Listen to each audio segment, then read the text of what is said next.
Hello, everyone, and welcome to another Focus podcast. I'm your host, Singinlisa.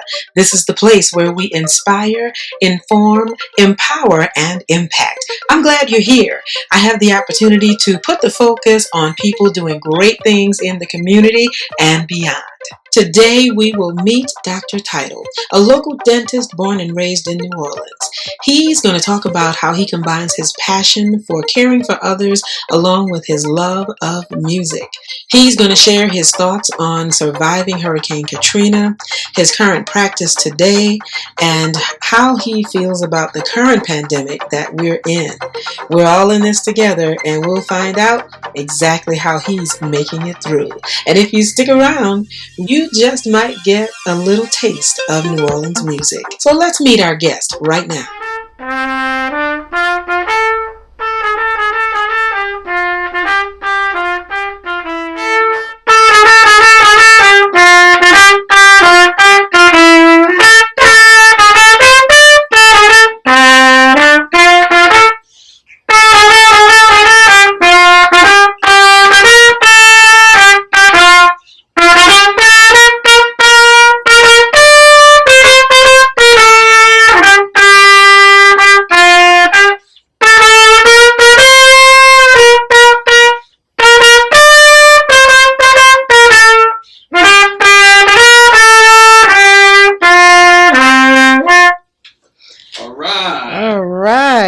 I'm Dr. Hilton Title. I'm a general dentist here in the Touro uptown area, and I've been a dentist for about 34 years. I graduated from all public schools, from McDonough 39 to Gregory Junior High to John F. Kennedy to UNO to LSU Dental School. So I'm a born and raised, never left, and I love the water here.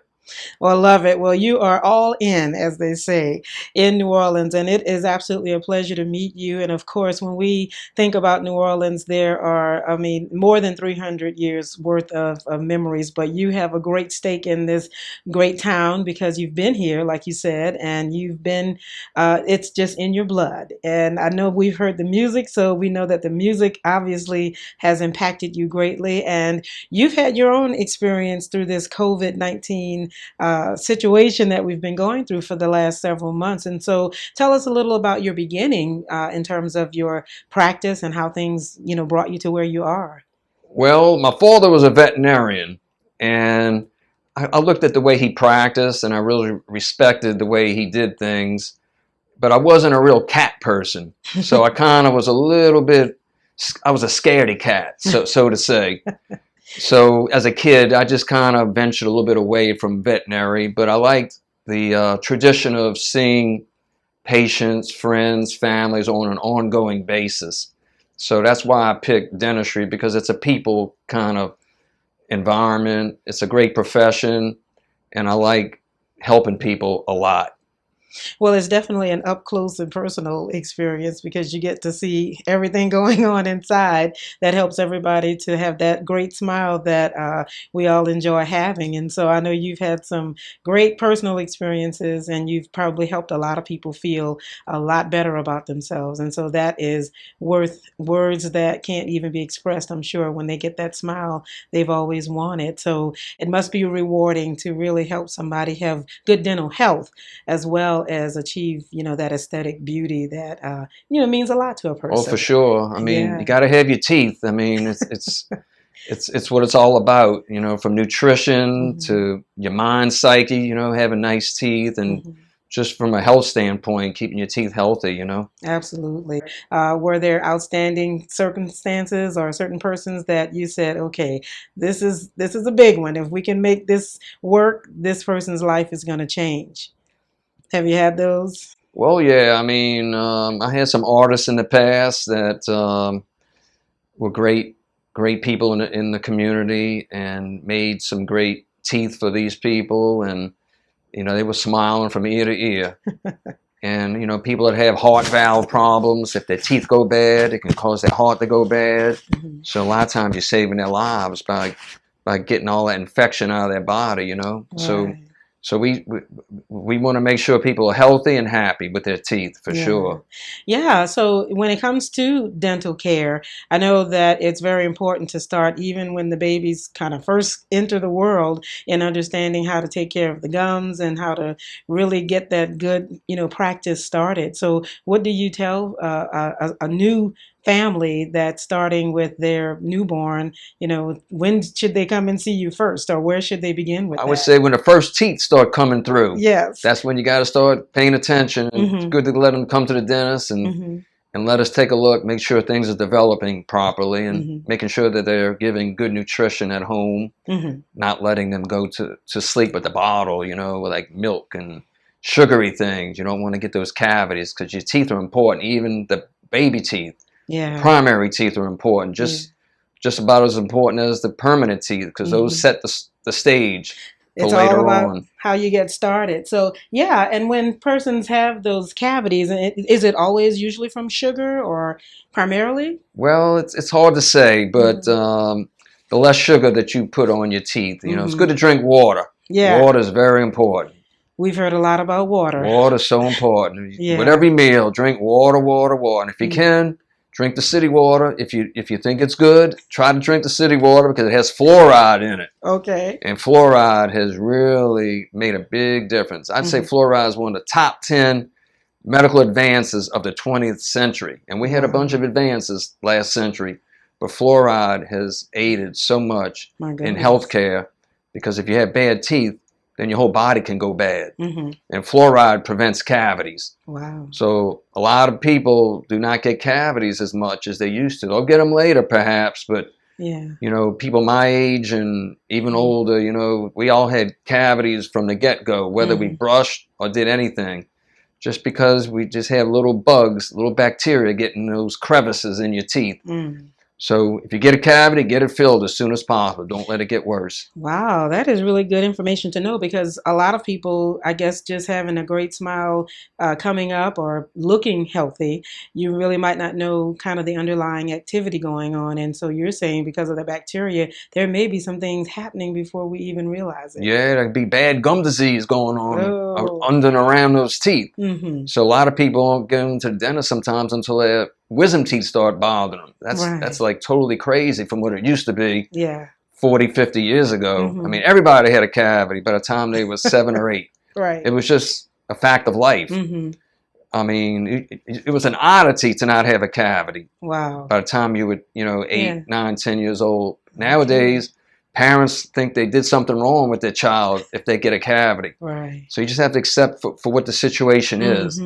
But definitely, you got to floss your teeth. You got to keep them brushed and flossed, and you should still see your dentist regularly, because, like I said, you can get gum disease, and that can cause you to lose your teeth. And of course, no smoking. Smoking's not good. Absolutely. It's amazing to know the connection that it has to the rest of the body, even though we think, oh, it's just my mouth, but it really is the opening to what leads to the rest of the problems that can develop when you don't take care. Because definitely smoking is now the leading cause of tooth loss. Oh, my goodness. It's not cavities, because we don't get the cavities as much because of the fluoride that's in the water that we're drinking. And it's in fluorides in a lot of things. But, everything's good at a certain level, because fluoride at too much is not good for you. So we trust our health officials to regulate the water for us. Very good information. Now, is there a certain population that you serve beyond? Is it just general, or? I treat anybody from 6 months all the way up.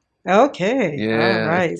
If they can sit in the mother's lap, then I'll take a look at them. That's great. If they're in a wheelchair, when they're 95, 100, I'll see them then, Fantastic. Because you got to keep those teeth. Absolutely. Absolutely. Well, we appreciate all that you've done, because you've had a lot of people smiling, I'm sure. Now, are you able to recognize your work when you're around the city and somebody flashes a smile?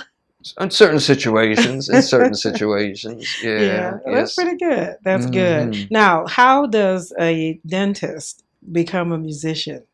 Which one? Well, I was lucky because I grew up in the New Orleans public schools, and we had good music teachers. That's right.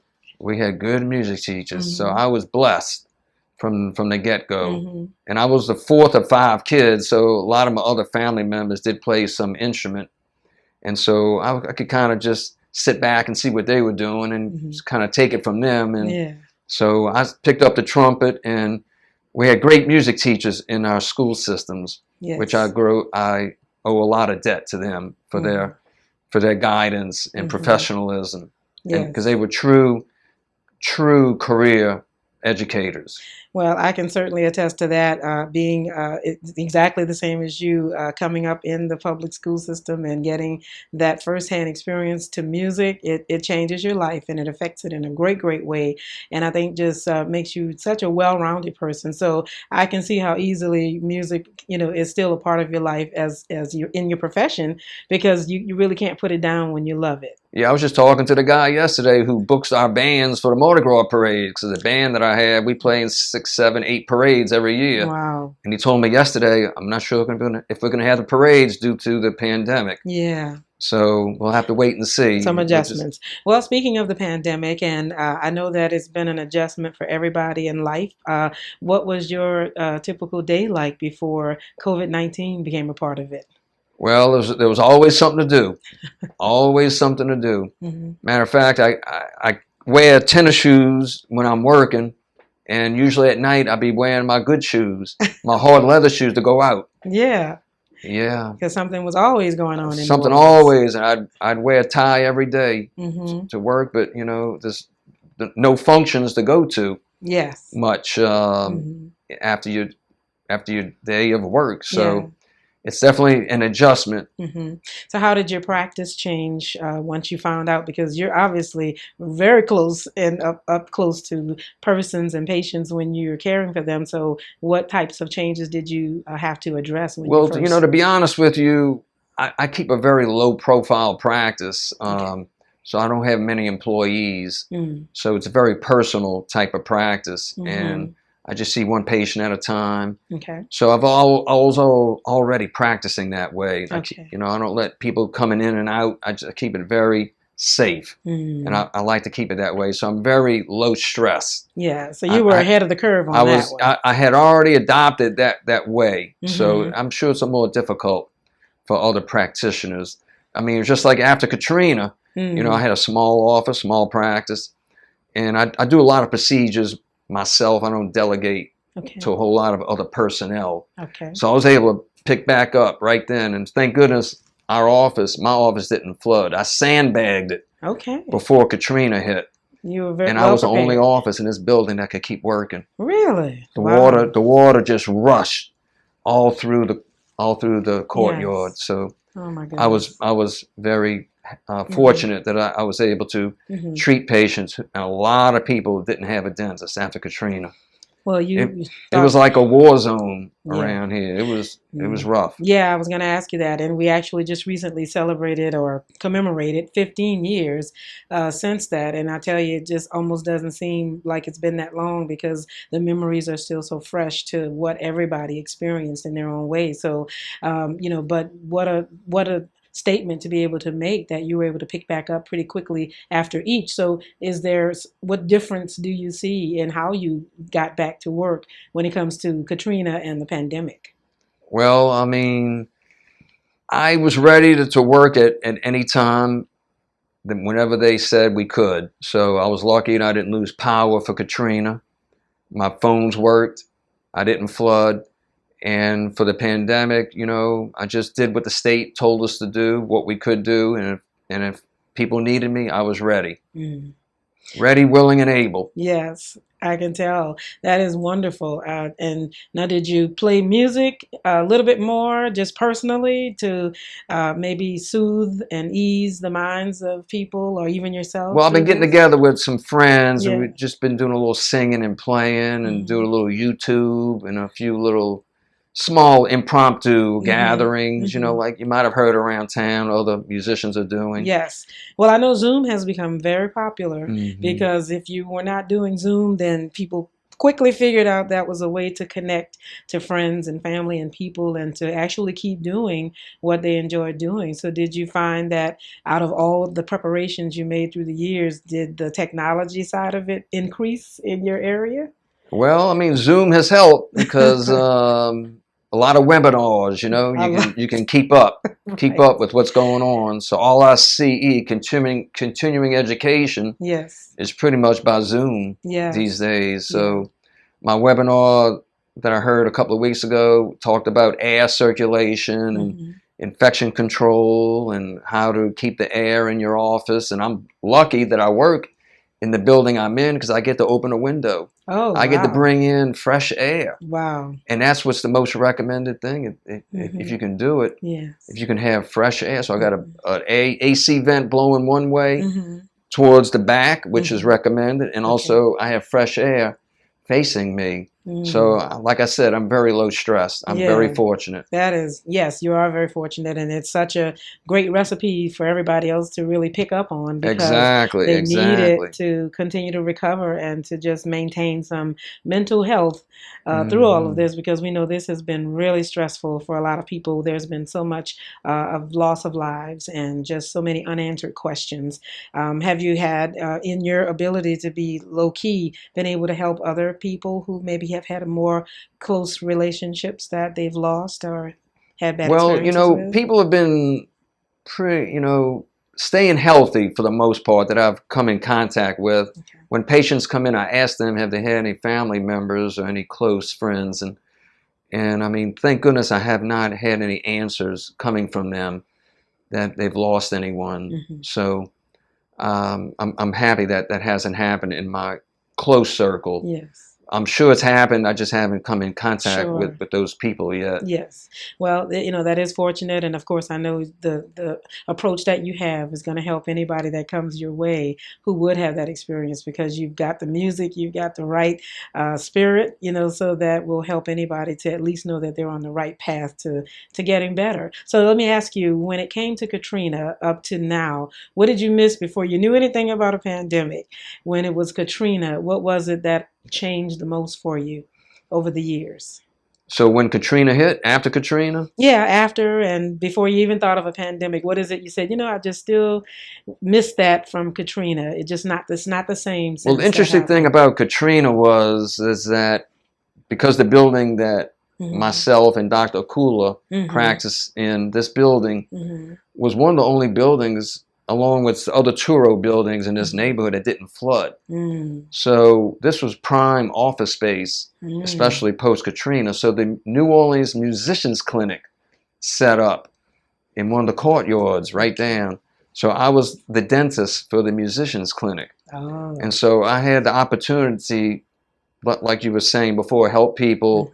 Right after Katrina, I was one of the maybe 3 or 4 dentists in the city that were hired or contracted out through the Musicians Clinic, and that was a very had to be rewarding. It was a great experience. Yeah, it was a great experience, and to this day, I've met so many great people. I was about to say, did you meet people that you may have never thought you would meet, or So one door opens, one door closes, another door opens, Absolutely. And you just have to be ready for that next door to open if it needs to be open. Yeah, and so now that we've had this pandemic, we've actually lost, I know even our great, the Marcellus family has been affected, and of course New Orleans greatly by the loss of Ellis, Marcellus, and just so many other artists that, have been affected. And so that really says something about our music culture, because we look at those figures as, so important to identify New Orleans when they go out and when they represent us in different places. So they are the face in many ways of what we do here in New Orleans. Not just music, the food, of course. Now, are you a foodie? Is that the right question? Well, how's that saying go? Do you live to eat or eat to live? There you go. So I'm more eat to live. Okay. For the most part, because I stay away from the carbs. You have too much, You have to be aware of it, at least a little bit more in New Orleans. Yeah, but I tell you, later on I can tell you the best po' boy place in town. Okay, we won't tell everybody. We'll just go. No, right. Best roast beef po' boy really in the area. I'll tell you a little bit later for sure. So that's right on my mind right now. Okay. I'll pass up 20 other places just to go to that one place. All right, and so have you checked it out since the pandemic's been going? They're back and up and running. Yeah. It's open. open. It's open. Oh, we got to Yeah. get there then. I got to find out what that is. Mm. Well, everybody, we are enjoying a great conversation. This is Dr. Title. He is a local general dentist here in New Orleans and a great musician.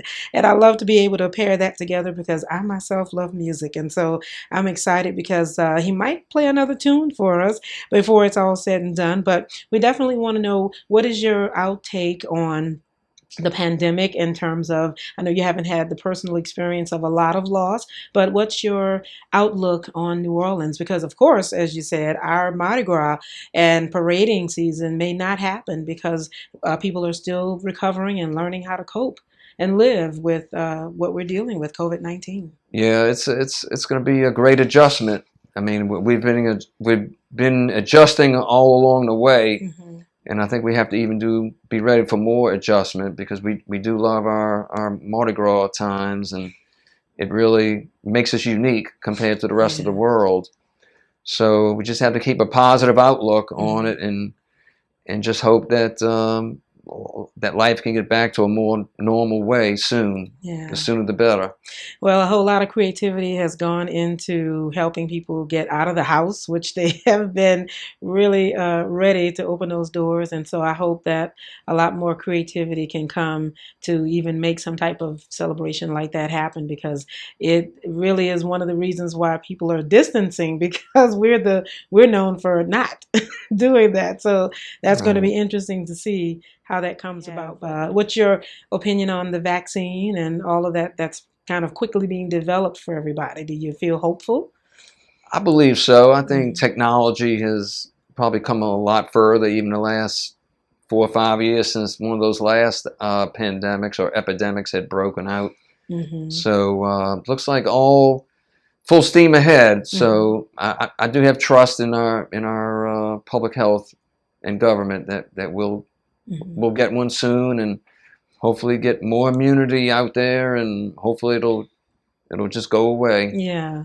So, what is your recommendation for someone who would want to come and have you serve them and be their dentist? Is there something they need to do ahead of time, or just look you up, or what? What's the best way to contact you?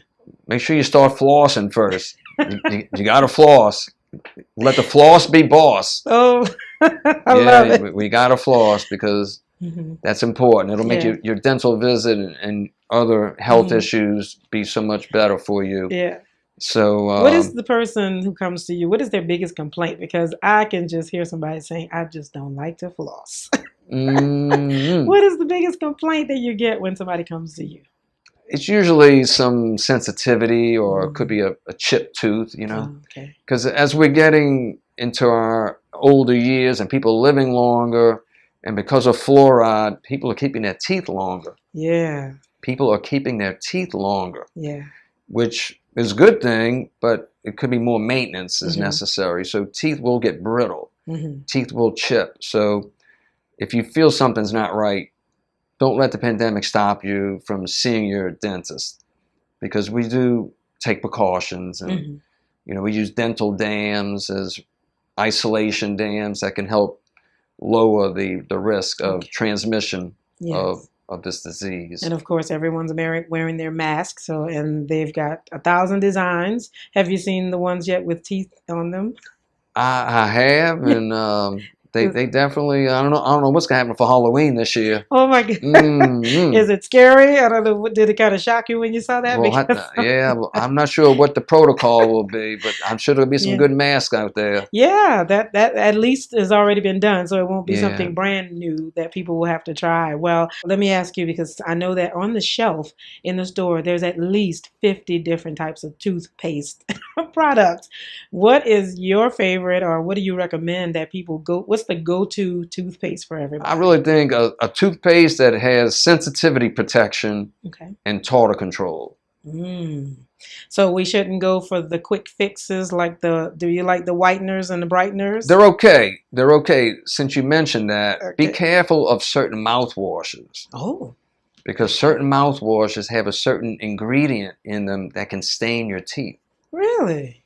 Yeah, Oh. so if you get a mouthwash, it might be best to get one that says for whitening. So they have some mouthwashes that do say to help with whitening, because if you get a mouthwash that does propose whitening along with everything else they propose, it's less apt to have that chemical that might stain your teeth. Okay. I'm not going to mention any Yeah. brand names, but Right. be on the lookout Okay.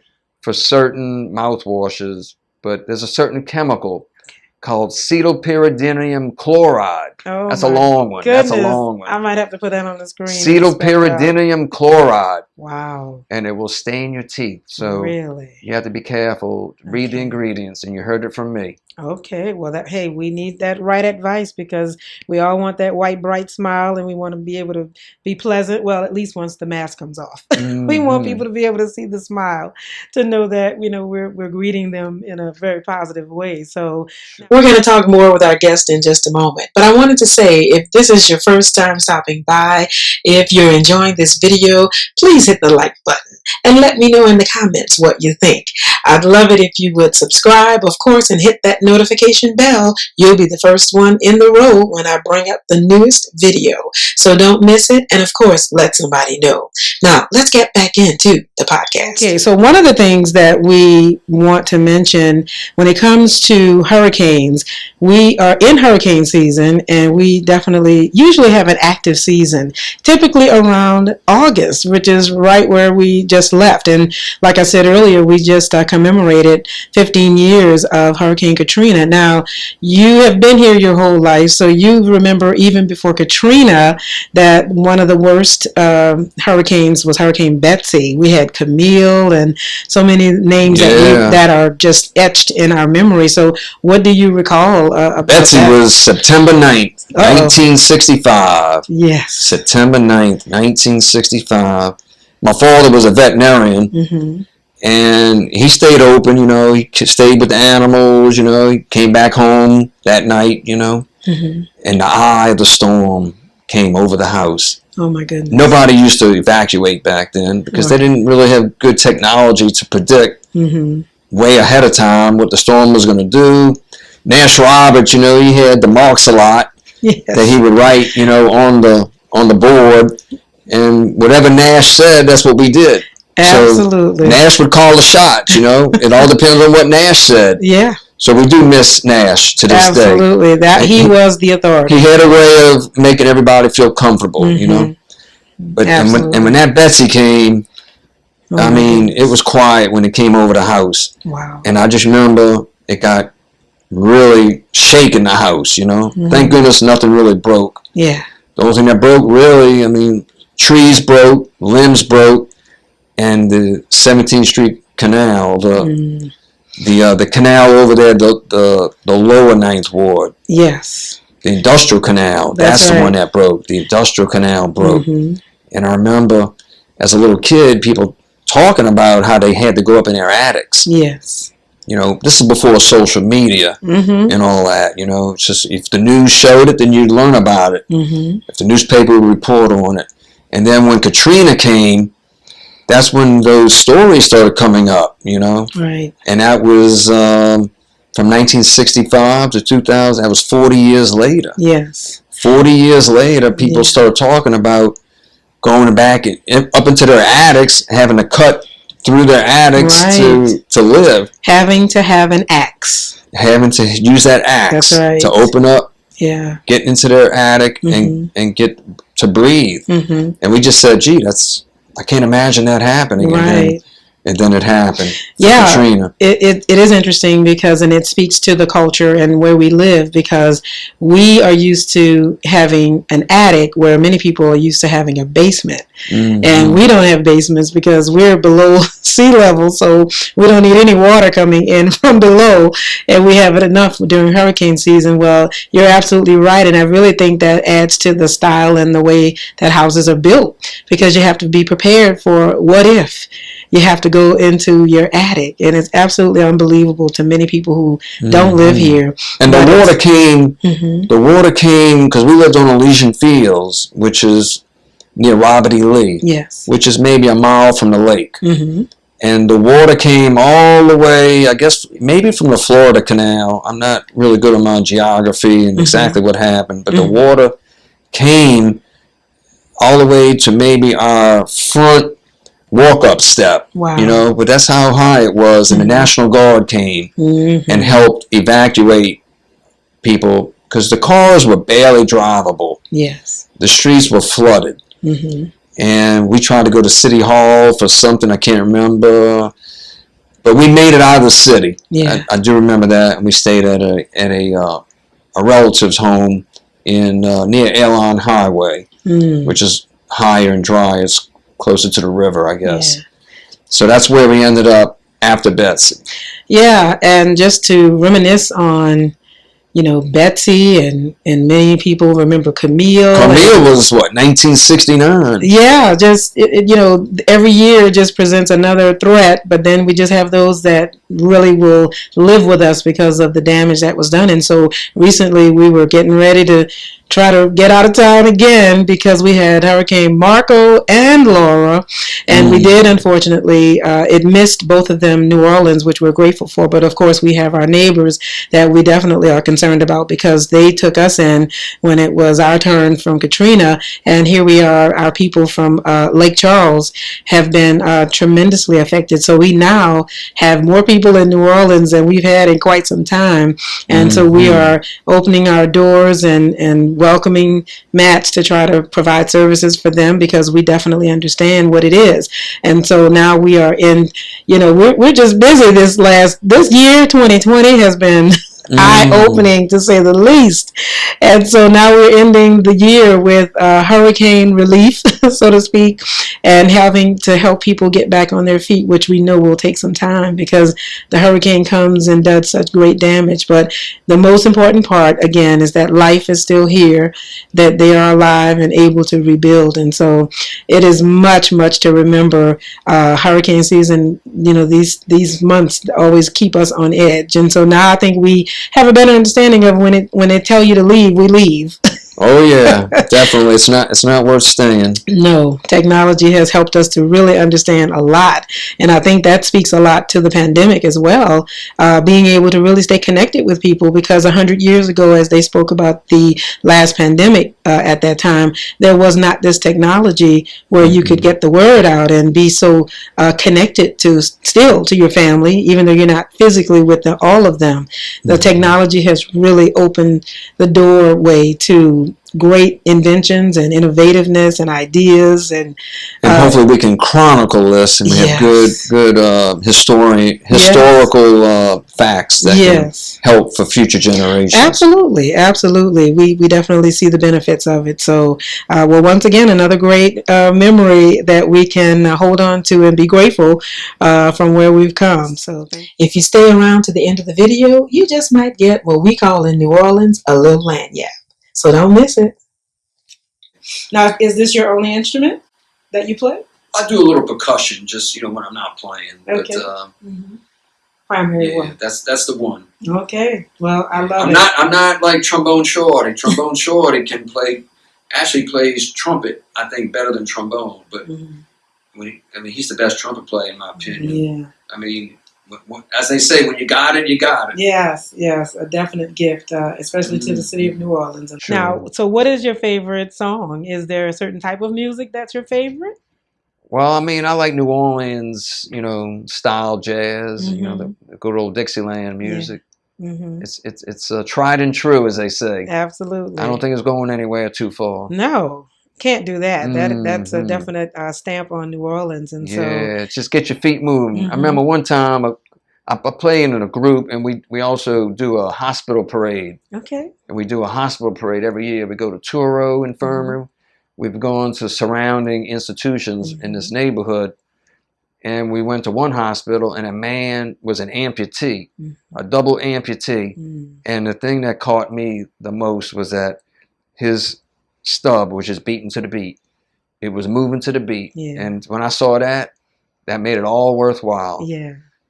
and let you know he was feeling it, and it was really Mhm. reaching him. So Yeah. yeah, If I they think can't come to Mardi Gras, we'll bring it to them. there you go. That's right. Hmm. We definitely can deliver. We can figure that part out. But this year, I'm not sure if we're going to be able to do the hospital parade because the Mm. pandemic. So, I tell you, I've seen some creative music, even Frenchman Street, which was so popular with music. I have seen the balcony become really, really a hot spot for mhm. people enjoying music. They've been sitting kind of a distance away, and the musicians have been taking to the balcony. So we might have to do a little France and Paris type of Italian version, and sort of merge Mhm. that and bring it to New Orleans as well. So Well, maybe the second lines can start up again, but we'll see.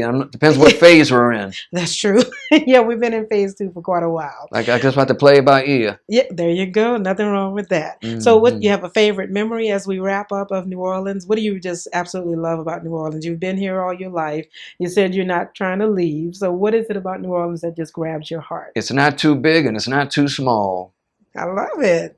That's right. And It's 300 just plus, right, just the right size. just the right size, and can fit everybody. I reckon so. Everybody's welcome. Well, Yes. it's been absolutely a pleasure to meet you, speak with you, and learn about your years here, your experience, and I know that we're going to see you here for years to come, adding smiles to everybody. And it is such a rewarding career that you've had, and we do pray that everything continues to flourish for you. Thank you. Yeah, absolutely. So, Dr. Title, everyone, and so are you going to leave us with another song? Why not? All right, let's go out New Orleans style. Yeah. Okay. Here is something we like to call in New Orleans a little Langniappe. It's Dr. Hilton Title and yours truly.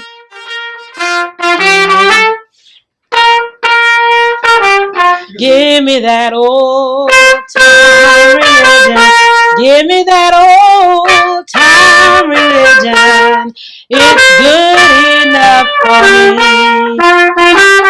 Old time religion. Give me that old time religion.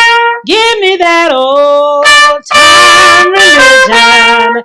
It's good enough for me. Oh, it was good for my mother. It was good for my mother. It's good enough for me. Yes. All right. Thank you. There we go. It's a pleasure. All right, everyone. Until next time, that is it for another Focus podcast. And thanks to the musician and dentist, Dr. Title. Thank you. Thank you for sticking around to the end and enjoying the Focus podcast. Be sure to like, comment, and subscribe if you enjoyed this video. If you know someone doing great work in the community and beyond, drop it in the comments below and let me know about it. I'd love to meet them and let everybody else know exactly who they are. If you want to see previous videos, you can click the link in the description. And also thank you to our sponsors, the Akula Foundation and the Cannon Hospice. I'm Singinlisa, and until next time, stay focused.